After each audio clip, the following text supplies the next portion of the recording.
What's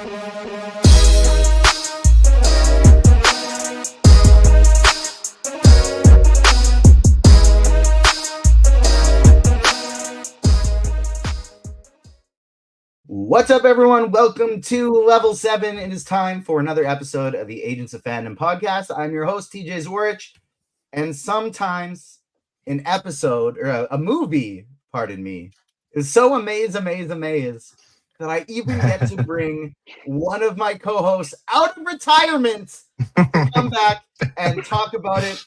We're talking some Project Hail Mary today. Joining me first up, Adam Blevins. Welcome back, my friend. I missed you. I missed you too, man. I missed this podcast, but I still love listening to it and love listening to all the things you guys are talking about every week. But if there was ever a project to bring me out of retirement, it would be Project Hail Mary. So I can't wait to finally talk about it because, after I saw it last Monday, I've just been holding and stewing with all these thoughts for a while. So I'm excited to get some of them out today. I just finally got to see it on Friday night, so I haven't had them for quite as long, but it's still just been like I've been bursting at the seams, excited to talk about this one.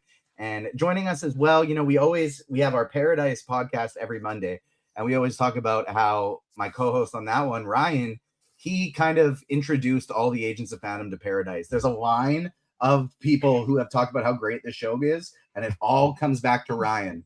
Literally. The person who started that for Project Hail Mary, that's Emma. Emma started with the book club. And we have many, many Project Hail Mary fans with the Agents of Fandom. And Emma, that line began with you. Welcome, and how you doing? Thank you. That makes me so happy.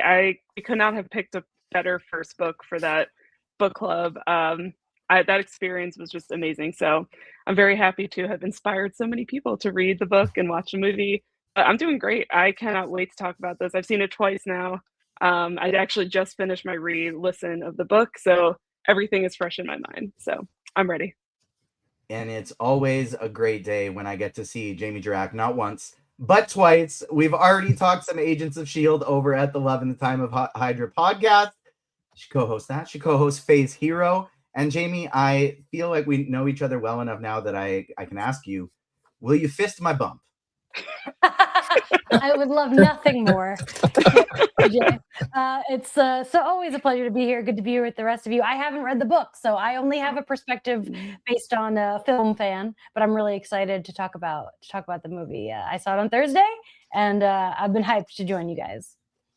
I added in like a couple segments as I was looking to this, and Jamie, I'm going to be looking to you to co-captain this for us, is when we're going to do some way too early Oscars predictions about Project Hail Mary and where that movie may fall in terms of some nominations when we get to the end of the year. But before we get to any of that, I do want to welcome anyone who is new hanging out. Hit that like button, subscribe, hit the notification bell. Extra shout out to all our new podcast listeners. YouTube, I feel like so often we are stuck at the what's the word I'm looking for? At the hands of the algorithm. It's not up to us. It's up to them a lot of the time.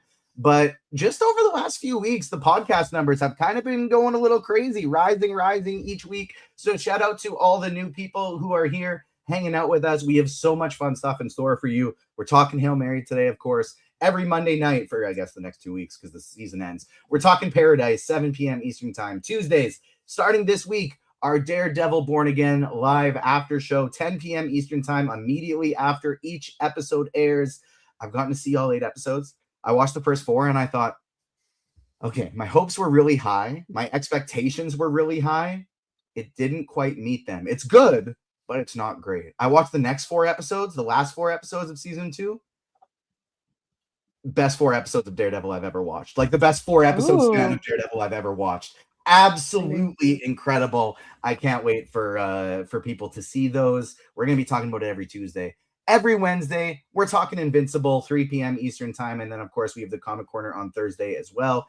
You can find my interviews for Daredevil Born Again, the first batch with Charlie Cox and Vincent D'Onofrio up on YouTube, wherever you get your pods. Second batch drop in tomorrow with executive producer Sana Amanat and showrunner Dario Scardapan. So stay tuned for that as well. This is fun because I have no idea what any of you are watching. Let's do what you're watching. Jamie, I'm throwing it to you first. You always got some good movies to share with us. Jamie's a great follow on Letterboxd. Make sure you're following her over there. Jamie, what you watching? Thank you. Well, TV wise, I'm obsessed with Shrinking season 3 right now, which you and I have texted about. Just some good quality stuff over there.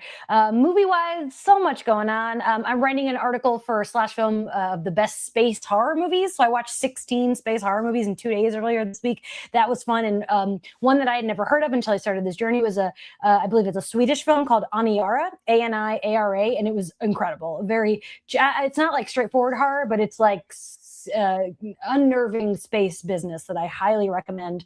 Last night, not horror, but for the first time, I watched the 1980 Flash Gordon movie, and oh my god, it was incredible. I can't believe it took me this long to see it. What a ridiculous spectacle of a film. Also, I want to shout out, I just watched The Emigrants and the New Land, which is a 2-part Swedish film from the 1970s, like 6 total hours about Swedish immigrant to Minnesota, and it's like harrowing, but it's really upsetting movie, but it's also like one of the most realistic things I've ever seen captured on film. Like you really feel like you're taking this journey with them as they come to America, and it's some of the best bit of filmmaking I've ever seen. So I recommend checking those out. Heck yeah. Adam, how about you? What you watching or what you playing? Because I know you've had a game you've been waiting a while for that just dropped this week. I mean, yeah, just to speak on that, obviously, Crimson Desert, for those who do enjoy, big video games, AAA video games, has been on my radar for a while, and it has been one of the most controversial. TJ, I know we've texted, back and forth about this game a lot. It's been I think more so leading up to the release than in the last couple of days. We've both been pretty busy. I don't think we've had a lot of time to play, but on the internet, I've been, following this a lot. So naturally, anything from this game is coming up on my algorithm. And it's been like one of the more controversial releases that I can remember. You've got half the people playing it have already refunded the game. They think it's one of the worst things ever made. The other half are saying it's going to win Game of the Year over GTA 6 later this year. So I fall somewhere in the middle. I don't have as much time to play games anymore as I used to. I get, an hour or 2 a day max.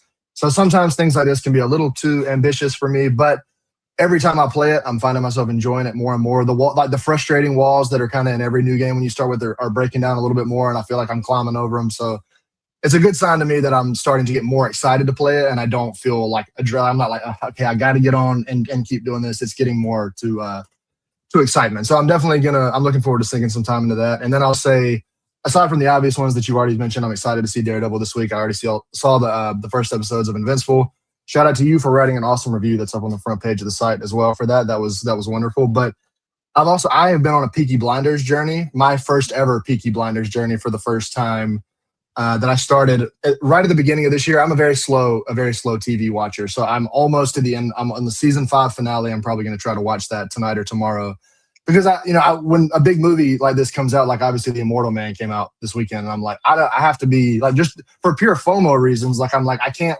Everybody that I work with, so many people that I know are going to be talking about this movie. And I love Cillian Murphy. So I was like, surely I can sink, 6 seasons worth of TV. It can't be like, everybody talks about it being really good. And it has lived up to it. It's, to me, in that upper echelon of shows like Succession, Game of Thrones, like at least the first 6 seasons of Game of Thrones and stuff like that. So definitely one of my favorite TV shows of all time. So for those people who have not watched that, maybe even because they thought it might not be their jam, that's kind of the reason that I didn't watch it. It seemed a little slow paced, and I'm not really I couldn't really get into one of the most controversial TV takes I have. I couldn't get into Sopranos. Not a big like gangster crime thriller, but Peaky Blinders is one of the best shows I've ever watched. So if you haven't watched it, it is definitely worth it, regardless of your taste, I'd say. I haven't watched anything new in a long time. My wife and I are rewatching The Mandalorian as like our before we go to bed show. And we're on season 2 there, but for the most part, I too have started Crimson Desert. I've only put in about 45 minutes into it, and it is just too much to judge yet. Like it is a lot. It's just a lot to figure out before you get comfortable. And so I'm going to put a few more hours into that before I make any kind of judgments. And then I've been playing a little baseball as well, because the new baseball game came out, MLB The Show 26. And then just doing some reading. Like baseball's a great game to play while reading because it's kind of mindless. And so I have finally started Percy Jackson, The Titan's Curse, the 3rd book in the series. I had read the first 2 a long time ago, but now that I've seen the first 2 seasons, I like being part of the fandom. Like it's just a really welcoming, loving, passionate fandom. And it's been a lot of fun diving into it. And so I decided to finally start reading the 3rd book. And so I'm a few chapters into that. Emma, how about you? What you been watching? What you been reading? What you been doing? So I've also been watching Shrinking season 3, and it's phenomenal. Like, genuinely one of the best shows ever. Although it's kind of funny for How I Met Your Mother fans. Like, there's so many Easter eggs this season. Like, and like even deeper Easter eggs. Like when Les Mis. I don't know why I forget. Yeah, the Les Mis thing. I was like, Yeah. hold on a second. Like anyone that knows that YouTube video, that it's just like it was beautiful. I loved it. And then it's kind of funny seeing Kobe Smulders and Jason C. Like it's weird for me because I've watched It's How I weird. Met Your Mother so It's often. weird. Like So familiar, but Yeah. also so weird. yes, exactly. Like me and Chris were just sitting. We were like, I don't know about that. Like this is weird to watch. So that's been kind of funny. But it's such a phenomenal show. Harrison Ford obviously is just amazing. So we've been watching that. I've actually been watching. So I did a full One Tree Hill watch through recently for the first time. TJ and I were also texting about that. I never watched it You back guys in the are making day. me feel so popular. Yeah, I know. We're all just Texting texting with TJ Jamie about about Drake, everything. texting with Adam about Drake, texting with Emma about One Just- Tree Hill, just and popular. we were texting about Digimon too. Yeah, exactly. So you know. So I did that a while ago. Then I started the OC. I was like, all right, I need to like continue this, Ooh, 90s or 2000s like teen drama. So I've been doing that. And then reading, I just finished my re-listen of Project Hail Mary. So that was amazing, of course. And yeah, I don't know. That's pretty much it. I'm gonna be watching Daredevil, obviously. This is like my season right now. We have Project Hail Mary, we have Daredevil coming up, like so many good media things happening specifically for me. So I'm very excited. Let's dive into the reason we're all here, Project Hail Mary. We will keep it spoiler free for those who are hanging out with us right now, haven't seen it yet. For now, we'll give our spoiler free reactions, and then we will deep dive when we give our spoiler warning. We'll talk like minor book spoilers. Anytime we spoil anything from the book, we will make sure to give a spoiler warning for that, so that if anybody doesn't want to hear it, plug the ears. But frankly, I don't think there's anything. There's a bunch from the book that was left out, but I don't think anything is really spoilers. You know what I mean? Yeah, I agree. It's like here is added information that is given in the book, but it's not really anything. Everything that it is worth spoiling is it's part of the movie. But we'll make sure to flag it just in case. Emma, I'll throw it to you first for this. I know you've been excited for this one for a long time. Spoiler free. What do you think of Project Hail Mary? Amaze. Obviously, I loved it. I loved it so much. I really do think that, I mean, of course, like you can't include everything from I don't know exactly how many audio or hours the audiobook was. It's a long book. It's long. So it's really very, it's like 16 to 18, I think. 18, yeah. Wow. It's like, it's a very long book. So there's, you obviously can't have everything from the book. I mean, would I sit and watch a 4-hour cut of the movie? Yes, I would, because I watch the Lord of the Rings extended editions all the time. So like, I personally wouldn't mind it, but I know that you can't really do that. So, but I felt like they truly captured the heart of the book, like the main things that happen, the characters. I think they translated it really well into film. And it's just beautiful visually. I'm already like ready to see it for a third time. I loved it. It's just a fun experience at the movies. I think it's just overall fantastic. It was a weird experience for me because it kind of felt like I've watched many movies that I've read the book for first. I had read all of Harry Potter first, Lord of the Rings. Actually, I read Lord of the Rings in French, so I didn't really know what was happening because I kind of faked my attention in that growing up. Right. I can barely read it in English. And then same with Twilight and Hunger Games. But that was all as a kid and or early teen. And so I kind of felt like, and then I didn't watch these movies until well after. And so I kind of felt like I forgot a lot of what I had read while I was watching things. But for this, I had just finished the book like 5 days before seeing it in theaters. And so it felt very, very weird considering how close of an adaptation is, where it kind of felt like a rewatch as opposed to a first time watch. And I thought that was very interesting. But I'm also kind of realizing most of my complaints, or not even complaints, but qualms are like, oh, I wish this part from the book could have got included. But it's not actually anything about the movie. You know what I mean? Right. It's not, the movie was already 2.5 hours. I don't know how much more you can add. I don't think I actually have many qualms of like this thing from the movie I didn't like. It was just like, this is such a good story. I wanted 4 hours, kind of like you said, Emma. Jamie, what were your thoughts on Project Hail Mary? I thought it was great. I laughed, I cried. I'm such a big Drew Goddard fan. He did a lot of Buffy. He wrote a lot of Buffy, so he's a writer that I really like watching his stuff. And Ryan Gosling is just like one of the most charming human beings on earth. And it's like, yeah, it's him and a rock, and I'm gonna cry about it. Sandra Hüller also, she was so great when she sang. Sorry, is that a spoiler? She sings at one point. Sorry, it's a little bit of a spoiler. In the trailer, it's good. Okay. That really got me good. That was really emotional. It's not like. For me, it was a 4 out of 5, and like that to me is like that's a solid thing. It's not one I'm going to rush back to see in theaters, but I do think it's worth seeing in theaters. Like if you're on the fence, it's the kind of movie that is meant to be seen on the big screen, and I hope. But it looks like people are going. It's making money, so I love to see it. And as a non-book reader, it didn't feel like anything was missing. It wasn't like I'm confused, so that's always good. Yeah, I do think they tiptoed that line really well. Of like.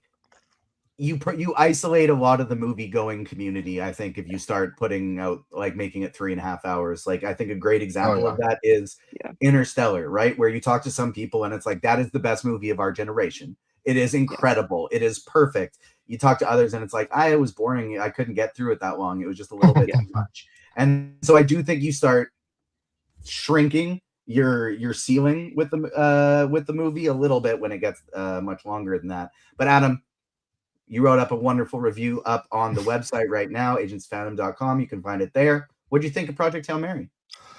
Oh, I mean, you guys have hit on everything, perfectly. I echo, all of your sentiments. Similar to Jamie, I also landed on a 4 out of 5 for this, but also like you, TJ, my issues are not. I mean, I do have a few minor qualms with the movie itself, but most of the issues I have are, it's hard going into something with such high expectations, not just because you're excited about it, but because the source material is as close to perfect as any piece of fiction can get.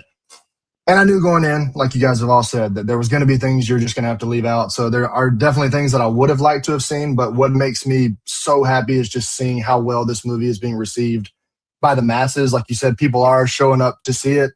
Biggest opening ever for any Amazon movie, and the second biggest opening for any original film ever, only like $1 million or $2 million short of Oppenheimer, I think. So, and I think this movie, because it's a little bit shorter than Oppenheimer and, just PG-13, it's sci-fi, not, a long drama. I think this could have even, longer legs and could maybe even reach $1 billion. I really don't think that's out of the question. That's going to be a big reach, but I do think it could hit some of those same highs. But just to see it so well received makes, as someone who's like followed the books for years and been following and reporting on the adaptation closely, like since it began filming all the way back in 2024, it just feels good to see so many people enjoying Grace and Rocky's story and like it connecting with people. I've never really cared about box office stuff, but as we kind of enter a climate where I just want to make sure movies do well because I want to make sure movies in theaters continue to exist, it is kind of exciting getting the first taste of a mega blockbuster year. Like this is the first real big blockbuster of 2026, a year that there's going to be pretty much one every month, at least one every month. At the end of the year, we got 2 of them on the same day. And so it's just a real big year for the movies for now. Just a real big year for the movies. And so it is exciting to see it do so well. Shout out Alice in chat coming to us from the LITTOH live chat earlier. She says thinks the movie was a really good adaptation for people like me who haven't read the book yet. And so love to hear that. Amaze. Let's start talking about some Oscar predictions, though. We can keep it in the spoiler-free territory. Adam, I'll throw it to you first for this one. Does this get a Best Picture nom? Does this get Ryan Gosling a Best Actor nom? Obviously, Rocky should get a Best Supporting Actor nom. I don't think it's going to work that way, though. What do you think? Does it get there? My first thought is like, I don't know if it does. And then I remembered F1 got nominated last year, and it made me think like, okay, maybe it will get the Best Picture nomination at the very least. What do you think, Adam? If you kind of look back, usually you get one of those every year. I mean, every year people are surprised that like Avatar, gets nominated for so many things that it does. But what I think we're going to see with this movie when it comes award season is a route more similar to Interstellar than The Martian, which is like that's what everyone is comparing these two movies to. Like the two biggest space sci-fi movies. For like if you ask the average person off the street, what are your favorite space sci-fi movies? A lot of people would say like probably Interstellar and The Martian. But I do think it'll get a Best Picture nomination, but I also think the other nominations more likely are like Best Editing, Best Cinematography, Best Sound Mixing, things like that. I don't know if Ryan Gosling is going to get nominated. I think it would be awesome if he did. I don't think he doesn't deserve to get nominated, to be clear. But, there's a lot of good performances in Interstellar, too. A movie I love, but I do agree with what you said earlier, TJ. It's very controversial. And I think Ryan Gosling gives a better performance than anybody in Interstellar. But personally, some of the biggest changes from book to, and I know we're not talking about spoilers, but some of the biggest changes I think kind of hinder his performance in a script that I wasn't the biggest fan of at some points. And I do think they lean, a little too much into the comedy, which is going to, in my opinion, hurt it a little bit. But I think it's still in line for like 6 to 7 nominations, but I don't think it'll be like a record-breaking run. And it wouldn't surprise me if we don't see any acting nominations and it's more technical stuff. Best Picture, Best Director, Best Editing, Mixing, and stuff like that. My initial thought is a year where we have other big blockbusters that'll probably soak up a lot of nominations, like a Dune, like a The Odyssey, might make it tougher. But Jamie, is what we're bringing in the expert. What do you think? Where's this going to fall? It's so funny because literally on the drive to see this movie, I said to Tony, I'm like, I can't believe people are talking about this in an Oscar conversation. The Oscars were less than a week ago. As of today, a week ago. Why are we having these conversations? But the reason we're having these conversations is because of Sinners. Because Sinners came out last April, and look at how well it did at the Oscars. And so now, which I'm like, there's just no way to know because there's so many movies to come, and like there could be movies that like we expect to be great that could be terrible. I would say based on the one movie that is now in the conversation is this Hail Mary. I would say I would be shocked if Lord and Miller got a directing nomination. I don't think that'll happen. Drew Goddard maybe an adapted screenplay, depending on how many good adapted screenplays. Like you do have like Dune is an adaptation, The Odyssey is an adaptation. I think that effects is going to be the big thing, and especially with like what they did with Rocky. I know a lot of it was puppeteering, and that's like incredible. And I would think that would be its most likely route. But again, it is a blockbuster year, so it is hard to say. But like, there's no Avatar this year, so so there's no definite because Avatar will always win. That's just the way it goes. I don't even see those movies, and I can tell you that's the way it goes.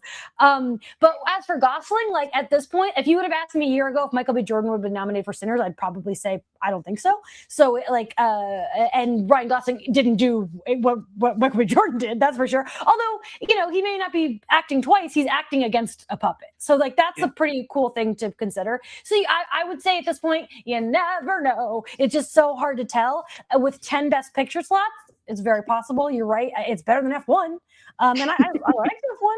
So it's a lot of things. It's also funny, Adam, what you said were like Interstellar and The Martian. Those are like the two people think of. And it's like, it's so funny because those two wouldn't even enter my mind if we were having a space conversation. I just wouldn't think of them. There's so many movies that would come to me first. I would think of Alien. I would think of 2001: Space Odyssey. I would think of Solaris.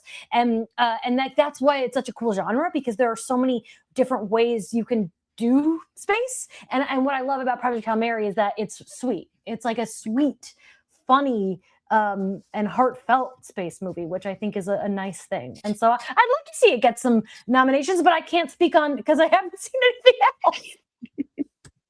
Yeah, it's really hard. I'm just like, so one of the biggest movie years of the last of the 2020s, maybe the biggest movie year of the 2020s. Is this going to be the best movie? We've seen none of the other ones yet. Emma, give us your best guess. How many noms is this racking up? Yeah, I mean, I honestly don't know much about like the way I'm like a cinephile in the way that I just like really watch. I really love movies. I just watch movies. I love them. I have my threshold for enjoyment is so low. Like I am so easy to please when it comes to movies. So I'm really not like a good critic because I honestly love most of the stuff that I watch because I know what I like. So I really avoid the stuff that I don't like. That's so nice. That's really nice. Like, what a nice way to live.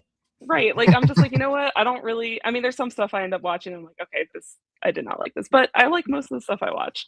So honestly, like I really wouldn't be surprised if it does get at least like definitely the technical stuff, like cinematography. And I know the cinematographer, I think he's the same one for Dune, I'm pretty sure. And I He think was for part 1 and 2. He's not doing 3 okay, not for 3. Gotcha. So I think I mean, I don't know. I think that's possible. I was gonna say maybe adapted screenplay. I don't know. I'm like not counting it out for anything. You never know. So I'm excited to see. I mean, awards conversations are always the discourse is always just it's just the way that it is. So I'm gonna just sit back and be like, you know what? I love this movie. I hope it wins awards. I wouldn't be surprised if it does. I really hope it does. So we'll see. I am not a fan of the discourse, but you know me, I love to theorize, so I had to ask. I love theorizing about how these things are going to go. There are so many interesting stories about this project that I heard about in the press tour lining up about. I didn't actually realize that the very first person attached to this was Ryan Gosling. Like, he got a hold of the manuscript before the book was even published. And so this man was going to be Ryland Grace the whole time. Cool. Whereas, or if not Ryland Grace, like a producer on this thing the whole time. And obviously he fit pretty perfectly as Ryland Grace. So that was really cool to find out. I didn't realize until recently that James Ortiz, the puppeteer behind Rocky, actually is the voice of Rocky as well. Mm-hmm. Whereas he voiced them and he did such a good job. They were like, we don't actually need, they had planned on doing a voiceover. This is from, he talked about this in the house. He did an interview with the House of R. And Andy Weir was saying that they had originally planned on doing a voiceover, but James Ortiz did such a good job. And he was just there in the scenes for most of them, interacting with Ryan Gosling anyways, that they were just like, this actually works. Like, we could probably do a really good voiceover, but I don't know if we'd be able to recreate this chemistry that the conversation has between Ryan Gosling and James Ortiz, because they're actually just there doing it. And so that was really, really cool to hear. Let's dive in, full spoilers, to Project Hail Mary. Obviously, the relationship between Rocky and I jotted a few things in the rundown, but honestly, if at any point you guys want to talk about a specific point in the movie that you got to critique or it meant something to you, dive in it at any point. But it seems like the proper starting place is the Rocky and Grace relationship. I thought the look of Rocky was so incredible. Using him, they had a couple VFX shot or a couple CGI shots for him when they just couldn't make a puppet do what they needed it to do. But the partial animatronic, partial puppetry of Rocky, it looks so good. Jamie, what did you think of the two of their relationship and what that meant to the movie? Well, as I said, I love puppets. I am a puppet girl. I like, if it can be practical, it should be practical. And I think that does help add to the emotionality of it. You can feel it, it's tangible. And it's interesting, as someone who has not read the book, I remember when the trailer came out, I think it was Comic-Con last year, book fans were kind of upset that the trailer spoiled that Rocky. And I remember thinking, oh yeah, that would have been fun to go into this movie not knowing about the alien. But having seen the movie now, I'm like, yeah, but he's the heart of the movie. You're advertising a different movie if you don't tell us about him. And the relationship Gosling had a great point. It'd be like, this trailer without Rocky, trying to pitch this movie without Rocky would be trying to pitch E.T. as a movie where a boy stayed home alone. And it was parents got divorced. Yeah. That was a great choice. When I was first reading the book, I get it, because it's you meet Rocky 9 hours into a 16, 17, 18-hour book. It is deep into the book, but it is the story. That is the story. Yeah, you need it. I talked to a friend who read the book, and she's like, they cut down a lot of the science jargon, and I'm like, that's good.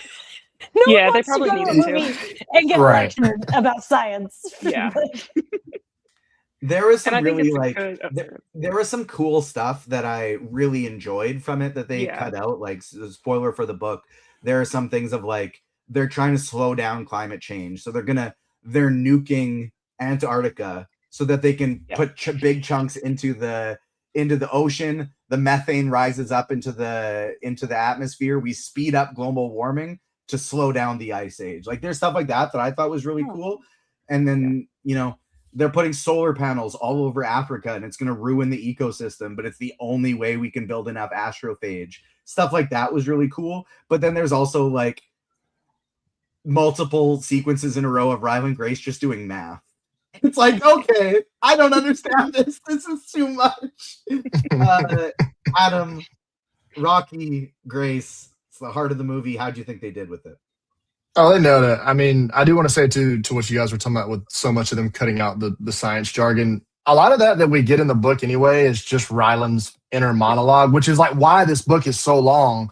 Because if you're listening to the book, all of a sudden, you'll realize like 10 minutes has gone by and it's like he's just talking to himself and nothing has actually really happened. So that's where they were able to cut down on a lot of the time. And nobody really, I think, was like, I would have loved to see, an extra hour of, Ryan Gosling just sitting in front with his glasses dangling under his chin, sitting in front of a computer, spitting out stuff. But I think they made the right call in like what they chose to include and what they didn't. But with the Grace and Rocky thing, to me, it seems really clear that, and I think they made the right call of doing this, that like at every meeting, at every point for this movie, when they had a decision where they're like, should we do this or should we do more Grace and Rocky? Everybody was like, Grace and Rocky. Just like it seems like they had a blank check to do everything with the two of them.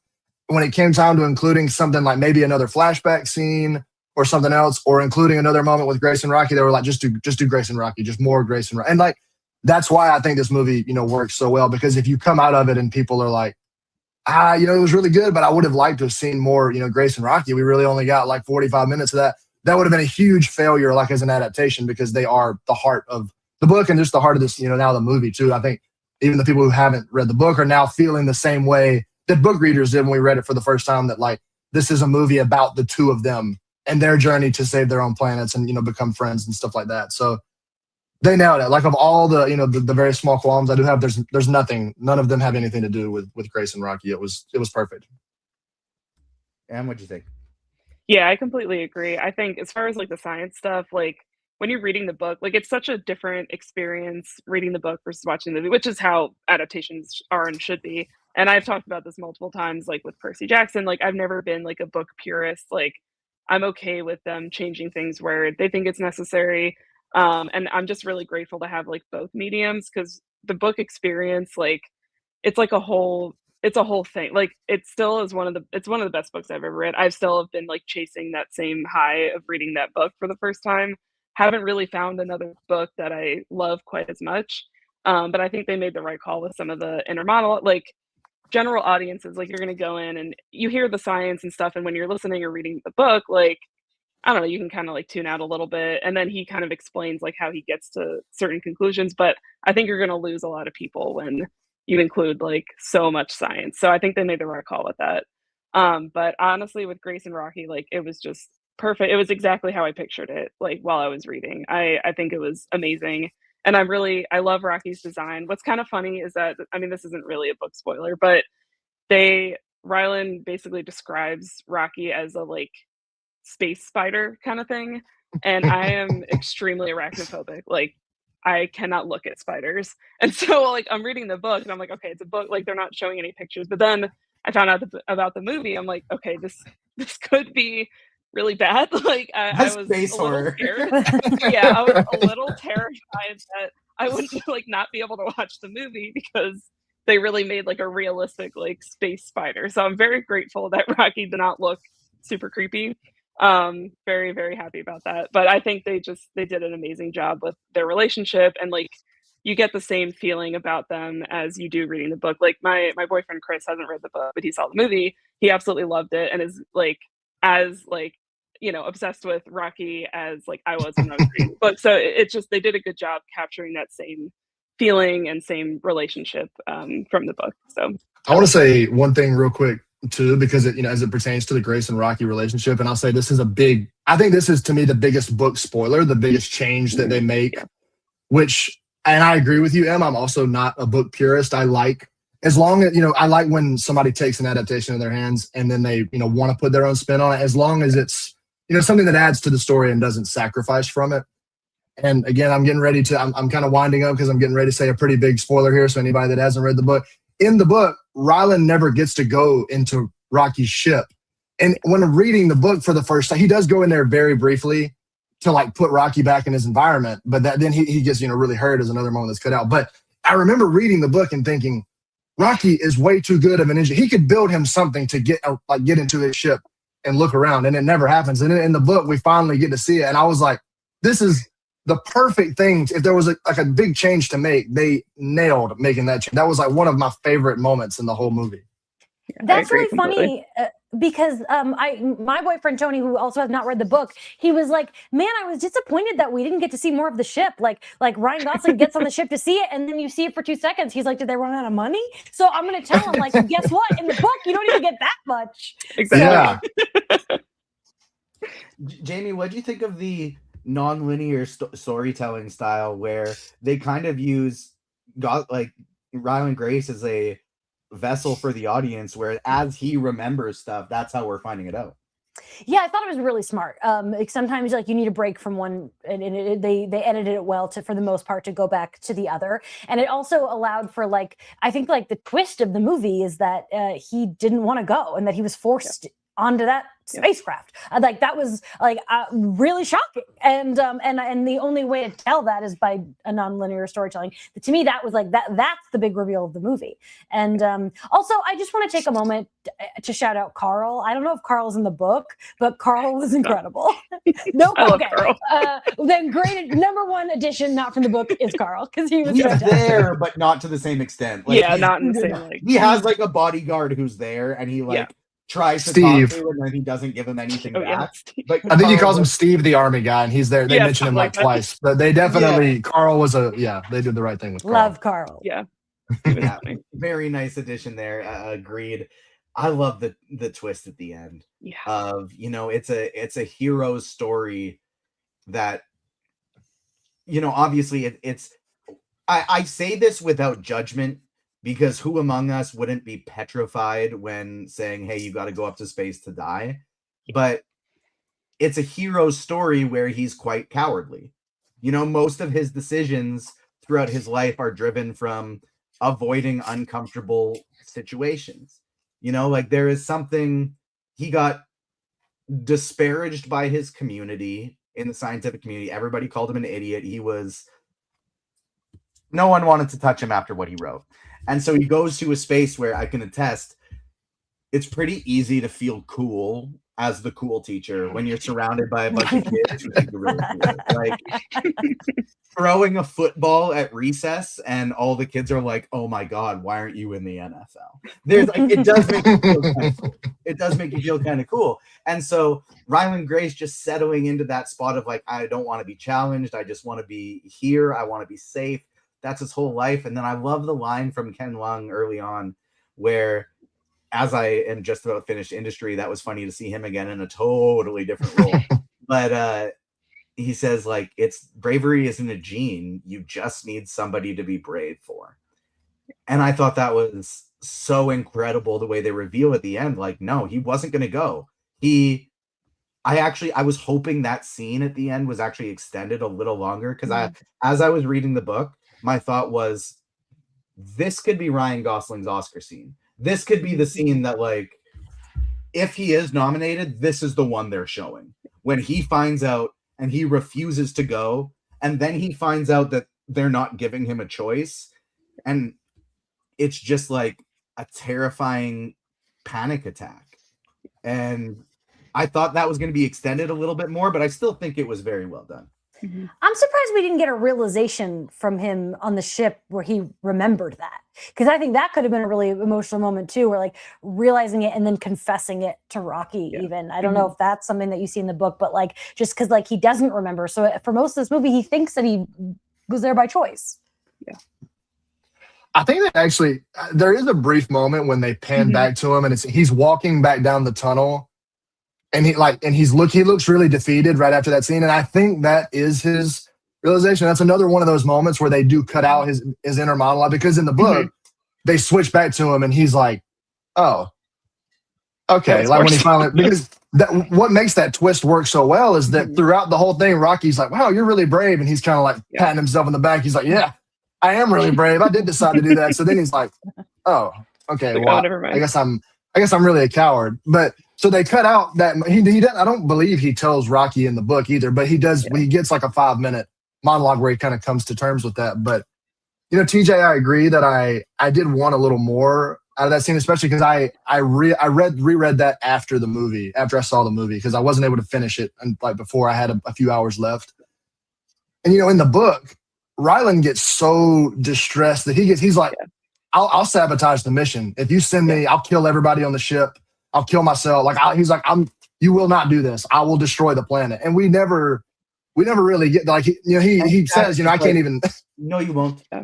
You're too good of a person to do that. I don't believe it. You won't do it. Yeah.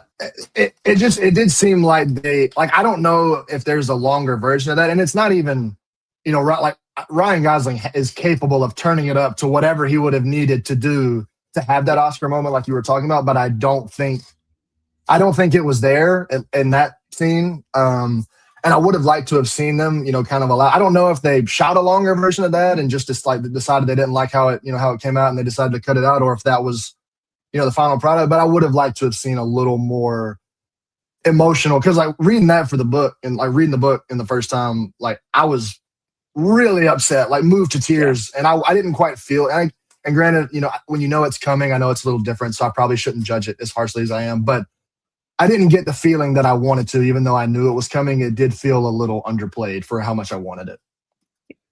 I think part of the buildup to it is another thing they omitted from the book was that most people would die if you put them in a coma for that long. Mm-hmm. There is a specific gene inside the human body that can enhance your coma sensitivity that only one in every 7,000 people? 7,000, yeah. And so Ryland Grace had that gene. And so he didn't realize, but everyone else around him knew, you were the third option. If these two people die or something happens to them, you were the third option because you have the coma gene. So you're going to be fine. Coma gene. Does the book explain what happened to the other two that died? No. Like how they died? It goes in for a really long period of time about how dangerous putting somebody in a coma for this amount of time is. Right. And that even with the gene and the proper medical care, without human beings caring for them, it's just tough to make somebody survive that long. But these people are the most likely to do it. And so he had the gene, and there was only like 1 million people in the world that they would have been able to choose from. And so he was like literally the only person left who could do it. It's like they couldn't bring in another astronaut. They couldn't bring in another scientist. It had to be him. And so like that was another thing that I think made that moment a little bit more powerful in the book. But again, it's one of those things that comes down to, it's like still a 2-hour, 40-minute movie. It felt quick. It felt really quick to me. It did feel quick. But you can't, it's tough to keep all of that stuff in there.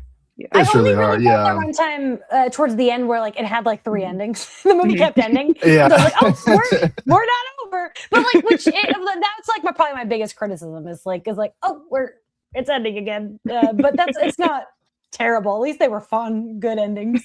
Sad. And it's even more elaborated on. Like there's even more endings in the book because they cut things out. Like there's like. And one of to me, the most consequential moments that, at least between Rocky and Grace's relationship, is in the book. There's this huge moment where they're working together and everything is great, and then it's like, and the lights go out, and there's this huge power outage on the ship because they discovered that like the stuff that eats astrophage had gotten into the fuel tank, so they were stranded in space. Which is another moment that I, in my head, like I was like, if they include this. That's a great moment where like Ryan Gosling will have a chance to turn because like Ryland has a full panic attack on this and he's like, we're dead in space. Like we did all this, we accomplished it, but now we're just going to die out here floating forever. And Ryland's a little more anxious in the book than he is in the movie. Yeah, he is. He's a little more. To me, they undercut some of the more serious moments where he is very anxious and upset with a joke, which.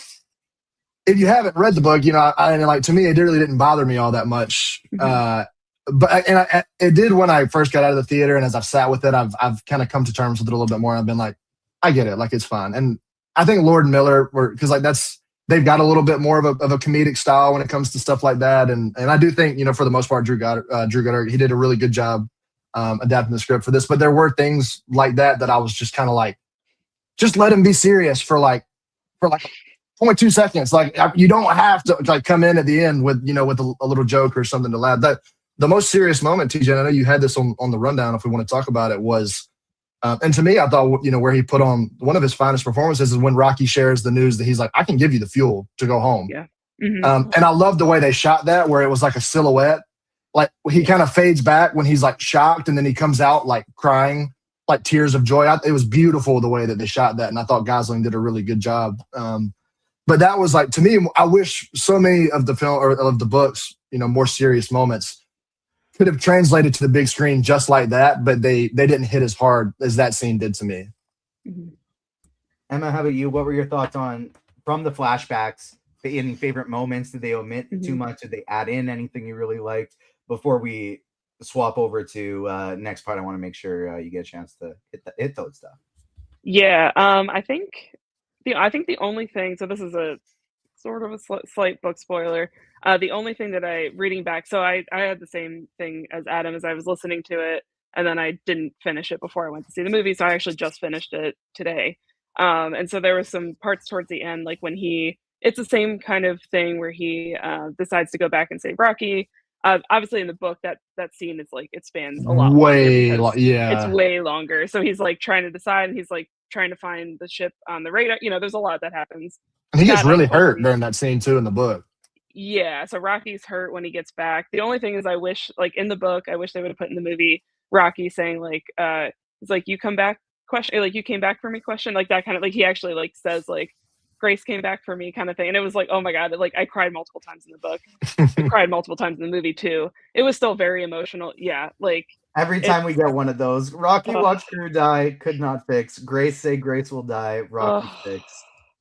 It's so beautiful. Like, yeah, so I think it was just, I wanted just those particular lines for Rocky to say. But other than that, like I think I understand the stuff that they omitted. I do wish kind of the scene where he figured out he was forced was a little bit longer too. But other than that, I really did love that scene where Rocky tells him he can give him extra fuel, astrophage, and he just comes out. Like that really hit. And I think that was beautiful. Beautiful. That was like, oh my God. It was really interesting. The one interesting thing too, during the scene in the book when they're having that meeting where they tell Grace, like, by the way, you're going. You're our only option. Commander Yao in the book actually says that he would not want anybody on his crew that is forced to be there. That was kind of interesting. I mean, I don't see how they would have kind of like dealt with that in the movie. Like he straight up says, like, if you don't want to do it, you're not going to be on. Yeah, like crew. you're not. And yeah, like we will lie. We will lie to him. Yeah, so they call him. It's for your safety. Yeah, exactly. So I was like, oh, that's awkward. But that was kind of interesting because I forgot about that when I read the book. Like since I read the book the first time, I was like, oh yeah, there's a lot more to this. I'm sorry. That was yeah. So I mean, other than that, I think I'm pretty happy with what they chose to omit and include in the movie. Yeah, I was cool with it.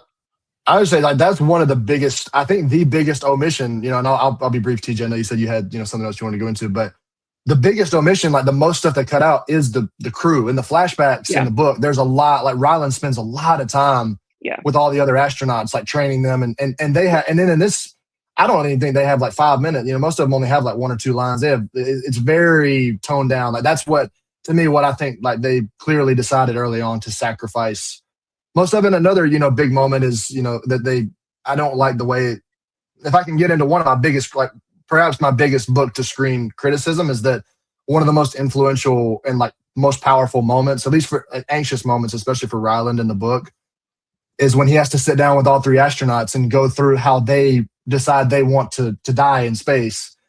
And that's like a really big moment in the book. And then it's kind of like this throwaway joke when they're like walking down a hallway. She's like, I'll take heroin. And they're like, and then they just go on. And I'm like, this is like a huge deal in the book. I was like, is that kind of all we're doing with that? Like, because I think that would have made like a good scene. But and then again, another one of those things. I was like, I understand. You can't have a 4.5 hour movie or nobody's going to go see it. So I get they had to make some sacrifices.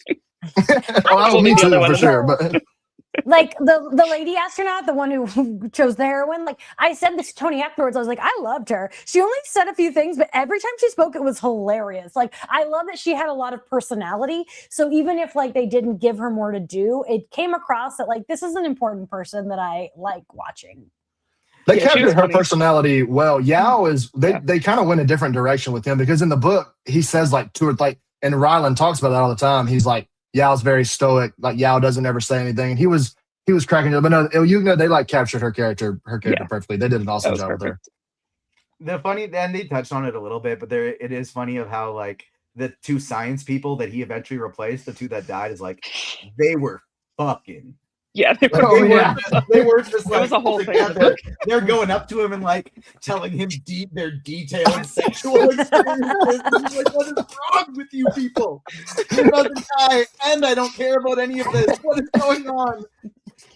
Yeah, Dubois Jamie, was interesting in the book. In your thoughts on the script, because Drew Goddard kind of comes from, I know a lot of TV shows that you're very fond of, from Angel, from Buffy, kind of came from that Joss Whedon school of writing, so you get a little bit of the style without the as much problematic without the problems associated with Whedon. What were your thoughts on the script and how they kind of balanced emotion and humor?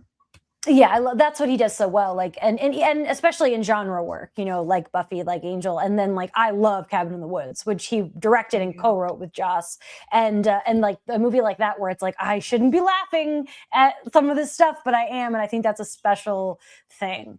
And you know, it's funny because like I forgot that Lord Miller even directed it until I saw their name at the end credits. Because to me, I'm like, I'm going to see a new Drew Goddard movie because that's just how my brain works as like Buffy being my favorite thing of all time. So yeah, there are only a few instances where I feel like he hasn't nailed it in his career, and he definitely succeeded this time around.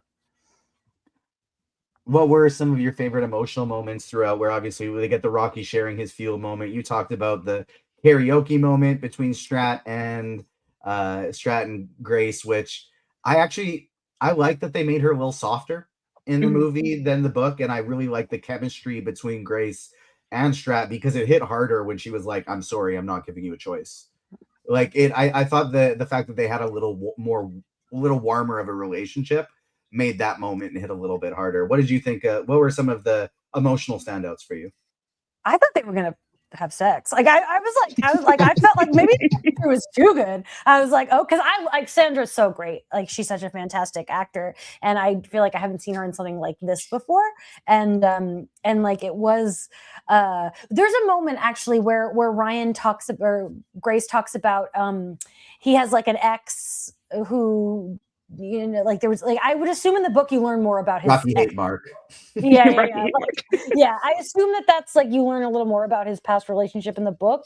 I don't know. think you Is do. it just no? Okay. I think you only maybe at the beginning he like meets. I think that's who he meets up with. There, yeah, you actually don't really learn much at all. Okay. Interesting. Yeah, her singing was the moment that got me the most, I think, emotionally. But that's just like I'm a musical girl, so it's always going to be the music moments that get me. And was that a Harry Styles song? Okay, yeah, I didn't know that. I don't know. I learned that after. I did too. I'm not good at contemporary music knowledge, and so I was like, "This is lovely. This is such a nice song." And I was like, I was really surprised to learn it was Harry Styles. It was the perfect song for the moment. Like the lyrics, I was like, okay, they could not have picked it better. And I think Sandra Huller picked that song. I saw Ryan did the interview. They were talking about it. They were like, okay, he wants her to sing. And then she ended up picking, they were able to get the rights and everything. So she actually was like, it has to be this song. So it worked out really well, I think. Emma, what were some of your, I know there were tears in this movie. What are some of the moments that brought them out? I mean, pretty much the entire, like, just because it's such a, like, I mean, the first time, whenever I see a movie for the first time, I usually don't cry as much because I'm like in it and I'm waiting to see what's going to happen, even if I know what's going to happen. But I think like any time that he met up with Rocky, like just honest, anything with Rocky just absolutely got me because just like the chirps and when he's talking about how he has nobody to watch him sleep anymore, like just things like that always get me. The ending got me, pretty much all of it. The song got me. I don't know. I was just crying the whole time, basically.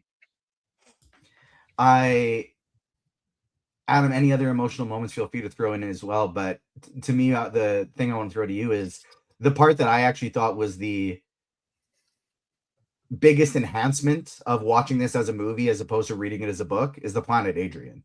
Like, yes, the stuff with like just a beautiful planet with the stuff when they turn the Petroboscope. Yeah, the Petroboscope on. That was and so it cool. switches from the planet to the red everywhere. My God, those are some pretty. beautiful visuals. And so like pretty. The score in this movie and the visuals were just like breathtaking. I agree. Oh yeah, I mean, just chill. yeah, I was curious as to how they were gonna, animate Astrophage in live action, because and it makes sense exactly how they did it because it's like the thin red line, I believe, is like the first chapter of the book. Like, and they talk about it being, it's always really bright red, but humans can't see that obviously. So, and they, it's so cool to where before they flip the infrared scope on, and we're looking at the really really green planet, and I love that. That's just that whole scene felt very authentic to the book because. And there's even a moment, I believe, where Rocky, or like he's talking about it being, Grace is on the hull, and he's talking about it being really beautiful.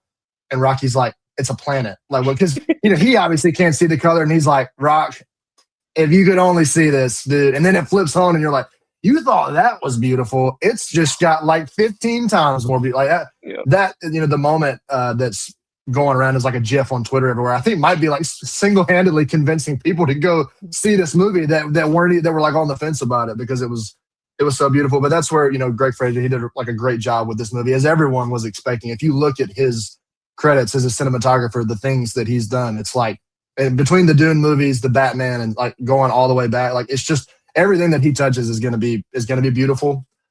But I don't know. I do want to I want to briefly just rewind because you did ask me about my emotional moments, and you guys were talking a lot about the karaoke scene, and it wouldn't be me returning for a podcast if I didn't share something controversial that didn't align with the thoughts of the rest of the group. And I want to shout out another former Agents of Fandom podcast co-host Garrett, former podcast co-host Garrett, because we were talking about this. He saw the movie even before I did, so I was talking to him about it a lot. And to me, I don't like what they did with Strat. Because it's such a fundamental, and I love, Sandra Hüller is awesome in this movie. She's awesome in everything she's in. So it's not even, I'm not saying that as an indictment of her at all.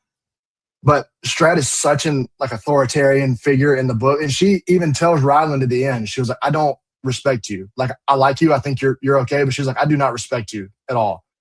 And there's, it's insinuated in the book. There's a moment with the crew where the ship is first launching and they're like, we all thought you and Strat were hooking up. And Grace is appalled. He's like, absolutely not. Like, there's no, like, it's not even like a sly embarrassment. Like, what? No. I mean, like, she's cute, but no, like, he's appalled. In the end, like, I never got the moment in the book once that there was any kind of chemistry between them. And I do get, TJ, you had a great point that I think that was, manufactured for the screen. So that moment does hit hard. Like, that betrayal moment does hit harder. So I get it.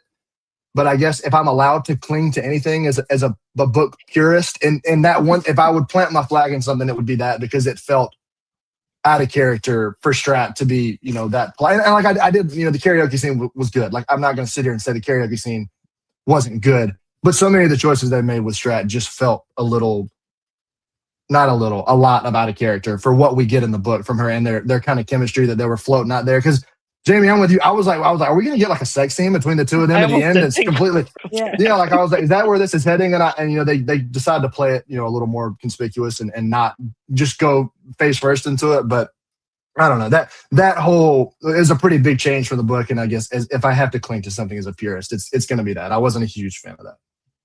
Jamie, what did you think Emma, what did you think about including her at the end?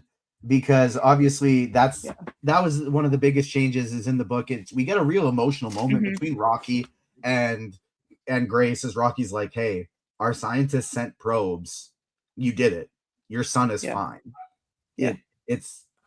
Your world is going to be okay. But instead in this one, they don't have that conversation. We see Strat. We see old lady Strat. Makeup looked really good on that.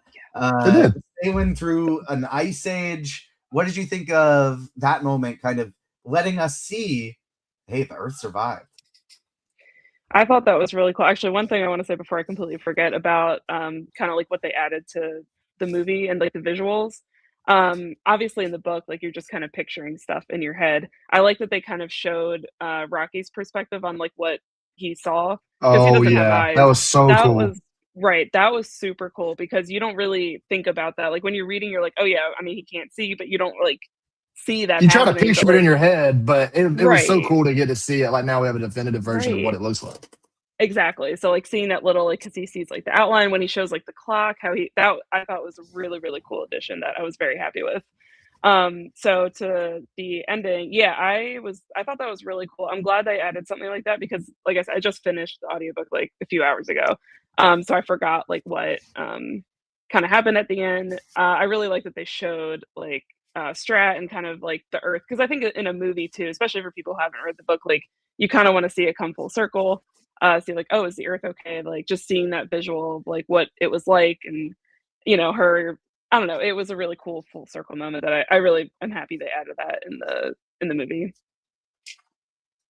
What's everybody's biodome of choice? Like, if you are ending up on planet Arid, what is the climate that you're getting the Iridians to lay out for you, Jamie? How about you? I can tell you it's not a beach because I hate the beach more than anything on this earth. I have no use for it. I want it to be somehow indoors. I hate nature. Get me inside. Like me. My ship has the ability to like show movies because they're watching Rocky. So like put like a movie theater over here for me. I don't know how we're getting me to watch stuff. Maybe I can help the Little Rocks put on a play. And we can have our own little theater, our little rock child theater. That's what I want in my dome. But it's really not a beach. I'll tell you that right now. Send me somewhere tropical. I'm the opposite. I'm like, send me. I want to think I'm just on. I want to be on the beach. I want I want cocktails. I want a fake bar, makeshift bar. Somehow they can build a bartending robot. Somehow they can bartend for like something like that is what I want to feel like I'm on vacation. Too much considering they omitted this from the movie, but that man's been eating Ryland Grace burgers. Yeah, he's been eating human. Yeah, that's like one of the weirdest parts of the book. Cloning his own tissue and turning it into meat, and that's what he's eating. I'm glad they left that out. If there was something that I was glad they left out, it was that. I think that would have turned a lot of people off at the end. They'd have been like, "Oh, that's." I was having a good time, and now it just got really weird. Yeah, now this just ruined it. Yeah, I agree with that. Honestly, put me on a beach too. Not like so. I also hate nature except for the beach. So I'm like anywhere that's like the beach is my only like outside happy place. So give me like a beach with like 65 to 70 with a little bit of a breeze, sunny most of the time. Sometimes, maybe a couple rain showers, that'd be nice. But then also like just like a mini city, like a cafe, a coffee shop and a bookstore and a movie theater. Like I'm good. That would be perfect for me. Yeah, I kind of want a combo. Like I do want a sunny heat area of outdoors, but I just want it to be small. Yeah. Like even just like little basketball court or like somewhere with a little chair or something, and that's it. I want most of my place indoors. Cozy, comfy, but then just so I don't go crazy, a small little outside area where I can kind of hang out, do something if need be, I think is where I would go with that one. Couple other final things about this movie that I wanted to throw out there. This movie, I think, portrayed the vacuum of space and how claustrophobic I personally would feel in space better than maybe any other movie I've watched. Like the way they handled the silence of space and just would like cut out to nothingness, and the way it looked so eternally big but also just like terrifyingly empty. I thought they did a really, really good job of portraying in the movie. Jamie, any other final thoughts we haven't touched on yet? No, I don't think so. I just love the little baby rocks. Like Grogu altered our brains. Like truly. like once we saw that little baby Yoda, we want baby everything. And we got little baby Rockies and they were so cute. And I do want to see them put on some plays. And like it was so cute. That's really it. Love those little baby Rockies. Gave it 4 out of 5 stars. Spellkowski in chat is wondering how many thumbs up we're giving it, or thumbs down. Thumbs down. 2 thumbs down.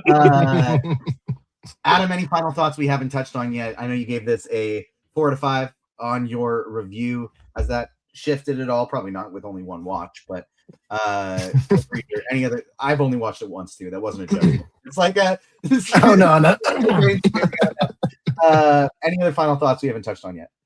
No, I mean I think we've hit on everything really well. I just want to reiterate what I said at the beginning, that I'm really happy how this turned. Like even the qualms that I have mentioned as an adaptation, I couldn't have asked for anything better, knowing that there had to be some sacrifices made. But it just makes my heart so happy to see this movie connecting with so many people, and also just seeing it be a success. As someone who admittedly does very much care about box office stuff and things like that, because I know how much it even though we don't like to talk about it, but it has a huge impact on how studios look at projects and what they decide to greenlight in the future and things like that. So I want more, space movies that don't necessarily have to be so serious, like Jamie was talking about earlier. So if we can get more sci-fi movies like this, because this is such a success, then that's all I want. So I'm just really happy that this movie is at least heading down, and whether or not it gets any, Oscar nominations or does well, makes any noise at the Academy Awards next year or not, I'm just happy that it's heading down a path right now of being a success. Emma, give me a 5 score, 10 score, whatever you like, and any other final thoughts, pieces we haven't touched on. 5 out of 5 for me. I agree with Adam. I think just as somebody I don't know, I think just like the experience of having read the book a few years ago, completely falling in love with it, and just I'm just so happy to see so many people falling in love with the story. I felt protective over it. I'm I really want this to do well, because I don't know, there was just something about it. So I'm just really happy people seem to be enjoying it. I love, as an adaptation, I really think it's one of the best book adaptations I've seen, at least. Because we have some great ones. Percy Jackson is amazing. Recently I had seen, this is a completely different one, but People We Meet on Vacation. The movie just came out earlier this year. I reread the book right before watching the movie. For that one, that was a huge mistake, because they butchered it, in my opinion. They butchered the book. They changed stuff that didn't need to be changed. I watched it with my book club friends, and we were yelling at the TV. It was a fun experience, but I was not happy with how they adapted that. This was absolutely perfect, in my opinion. Of course, there's things that we wanted to include, little things, but I'm just happy both mediums exist. And now I can reread the book whenever I want. I can watch the movie as many times as I want. And I'm just happy it all exists. So I'm on cloud 9 right now. TJ, if I can give one quick shout out before we sign off, because I would be remiss if we did not mention Ray Porter's name, who narrates the audiobook and gives one of the most fantastic performances. And I don't know if you guys have seen this, but he was interviewed at the premiere about 2 weeks ago. Apologies, I can't remember exactly who it was that spoke to him, but he said, in so many of the books, the most emotional moments, he breaks into tears and stuff. And he said that was not manufactured, because when he was reading the book, he was reading it for the first time as the narrator. So those moments that we hear of him breaking down and things like that were genuine to him, and he does such a great job. And I'm glad that they have included him in the press and let people talk to him and let him give his thoughts on it, because to me, obviously it was written by Andy Weir, but he's a huge part of why people love this book, because he still gives the best audiobook performance for a narrator of all the audiobooks I've read. His is hands down the best. Yeah, completely agree. I will say his, and I forgot. What was it? Jesse Ortiz. I said his name at the beginning. The puppeteer. James Ortiz. James Ortiz. Thank you. His cadence of Rocky and James Ortiz's cadence, they are very similar. They both nail Rocky's voice in the kind of the exact same way there. Yeah. I gave this 4 to 5 on Letterboxd. It's a pretty hard 9 out of 10 for me. It's not the game-changing perfect movie of a 10 out of 10, but it's pretty darn close. I loved it. I feel like there are nits I can pick, but I wouldn't know how to change it. I feel like a lot of the time I'll critique a movie harder when it's it would have been better if they did this. I didn't like this. This is what they should have done instead. I don't have any of that. I don't have any of those for this movie. And so a firm 9 out of 10 for me. Adam, we had Brandon pop into chat before he was excited, because he said, wait, is that Superstar Collider entertainment writer Adam Blevins on the show? Where can the people find you on socials? Where can they find your work? Do you have any fun pieces coming? Yes, some fun pieces coming that I can't really tease, but my editor, Collider, and Maggie Lovett, she attended CinemaCon or MegaCon, I believe, in Orlando this weekend. So I got to write up some fun interviews and panel write-ups from that will probably be coming either tonight or tomorrow. As for socials, I'm on Twitter mostly for work now, Adam Blevins _, but I think I've tweeted twice in the last 6 months. That platform has become such a cesspool of hate and just negative energy that I don't I will stay tuned to it till and my notifications for work purposes. But honestly, I don't even really I kind of miss being involved with so much more of like movie social media and stuff like that. But I need to get on Letterboxd. Everybody's been telling me for years that I need to, but yeah, no real social media to plug because I don't know, maybe I'm just getting old, but I'm kind of sick of, I'm kind of tired of social media. My Letterboxd is it's still active, but it has fallen a little bit just because I haven't been able to watch as many movies. And now that my daughter's like actively being like, I choose this one, and she's old enough that she'll retain stuff, so I got to be careful about what we show her now. And so it's like I log all the new movies I watch, but I did it for a stretch, but I've decided it's probably just going to annoy people if I drop Frozen 2, Moana, Encanto, repeat every single day. I would love to see that because I love that because then you know how many times you've watched it, which is like crazy. Like I would kill to know like how many times I've seen Once Upon a Time in Hollywood between 2018 and 2021 when I joined Letterboxd. Like I wish I knew how many times I've seen that movie. So like you keep logging them. All right, I got this for you. If you guys see Moana 6 days in a row, you don't ask any questions. You know why? Jamie, where can the people find you on social? Where can they find your wonderful podcasts, including a great episode of Agents of S.H.I.E.L.D. with yours truly that streamed a couple hours ago? That is true. At Loving the Time of Hydra at LITTOH Pod, we talk about every Agents of S.H.I.E.L.D. episode on its 10th anniversary. TJ was on today to talk about a very important episode, Parting Shot. It's currently up on YouTube and it'll be on all other pod platforms tomorrow. And then Phase Hero, I'm sure we're going to be getting into Daredevil soon. If you listen to that podcast, you know I never finished the first season, so I got to go back and do that. I'll do it this week. And follow me at Jamie Jirak on Instagram and Letterboxd. I use Letterboxd too much. I can tell you, last night I watched my 168th movie of the year. So love talking about movies on Letterboxd. So follow me there. Adam, join, get on there, do it. Yeah. I gotta get on it. Emma, where can the people find you? I always include my Twitter username on here because it's just annoying to have to say it. I have different usernames everywhere, so this takes like 5 minutes. So I'm just gonna show that at _EMMINEM. Follow me on Letterboxd, also Emma Jacqueline, JACLYN.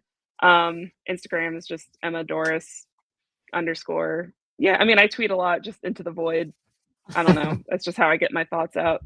But then, yeah, definitely Letterboxd because it's encouraging to me to watch more movies because I like logging them, I like reviewing them, and it like shows me what movies I've watched because I forget everything I watch and read like right after I watch it or read it. So it's nice to have a little like proof log on an app. So Adam, you definitely need to join. Great point from Adam in chat. Shout out to speaking of Agents of S.H.I.E.L.D., shout out to Chloe Bennett for joining the White Lotus season 4. Yeah, I wasn't totally sold with the season 4 cast of White Lotus so far. I kind of figured like I don't know if I really got hooked yet. Then I see Chloe Bennett. Then I see Max Greenfield of my Schmidt beloved on White Lotus, and I'm excited now. Kumail Nanjiani too. They really announced like 3 or 4 heavy hitters like at once. They were like, we know you guys were doubting us, but just like trust us. And they announced like 4 bangers in a row. I saw Kumail at a movie on Friday in person, and he's still so jacked. Like, it's so interesting if it's going to play into the White Lotus. For sure. This is a random thought I had earlier in the day, but I forgot to say it before, so I'm going to share it now. If I could recast Ryland Grace, I would not. But if I could, and I had to, it's Andrew Garfield. I think Andrew Garfield could also be an absolutely good. Yeah. But that's your bias. You're always picking it. I love him. I love him everything. I love him so much. I would choose Charlie Cox. That's my bias. Yeah, that's fair. Speaking of, you can find my interview with Charlie Cox and Vincent D'Onofrio on YouTube, wherever you get your podcasts. What did you think of Project Hail Mary? Let us know at Agents Fandom on TikTok and Twitter, Agents of Fandom everywhere else. You can find our latest news pieces, reviews up on agentsoffandom.com. Follow us on socials, wherever you get your pods. Help us battle that YouTube algorithm and hit that like button for us. And that'll do it for today's show. Like I said, we got a week full of shows. We're talking Paradise on Monday, Daredevil on Tuesday, Invincible on Wednesday, some comics on Thursday. Stay tuned for all of that. Thank you so much for tuning in today, everyone.